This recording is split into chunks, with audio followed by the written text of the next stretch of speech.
સુરતમાં ગઈકાલે એક વિડીયો સોશિયલ મીડિયામાં વાયરલ થયો હતો, જેમાં જોખમી રીતે બાળક બુલેટ ચલાવતા હોવાનું સામે આવ્યું હતું। ત્યારે પોલીસે તરત જ કાર્યવાહી કરી બાળકને બુલેટ ચલાવવા આપનાર કાકાની ધરપકડ કરી છે। રીલ્સના ચક્કરમાં કાકાએ પોતાનો અને ભત્રીજાનો જીવ જોખમમાં મૂક્યો છે। 8 વર્ષના ભત્રીજા પાસે જોખમી રીતે બુલેટ ચલાવડાવી કાકાએ રીલ્સ બનાવી પાંડેસરા પોલીસે પરાક્રમ કરનારા કાકા કુલદીપની અટકાયત કરી છે। મળતી વિગતો પ્રમાણે શનિવારે સવારે સોશિયલ મીડિયામાં એક વિડીયો વાયરલ થયો હતો, જેમાં બુલેટ બાઇક પર એક વ્યક્તિ પાછળ બેસી 8 વર્ષના બાળકને બુલેટનું હેન્ડલ પકડાવી બુલેટ ડ્રાઈવ કરતો હતો।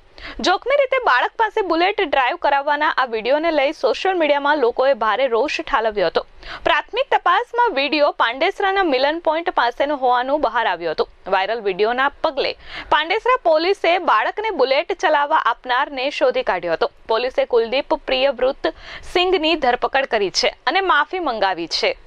મારું નામ સિંહ કુલદીપ છે ને મેં મારા કાકાને છોકરાને ગાડી પર બેસાડી એને સ્ટેરિંગ પકડાવી વિડીયો વાયરલ કરેલી।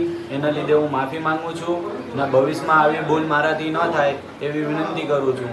આ મામલે પાંડેસરા પોલીસે મારી વિરુદ્ધ કાર્યવાહી કરી છે। Bureau report S24 news Surat.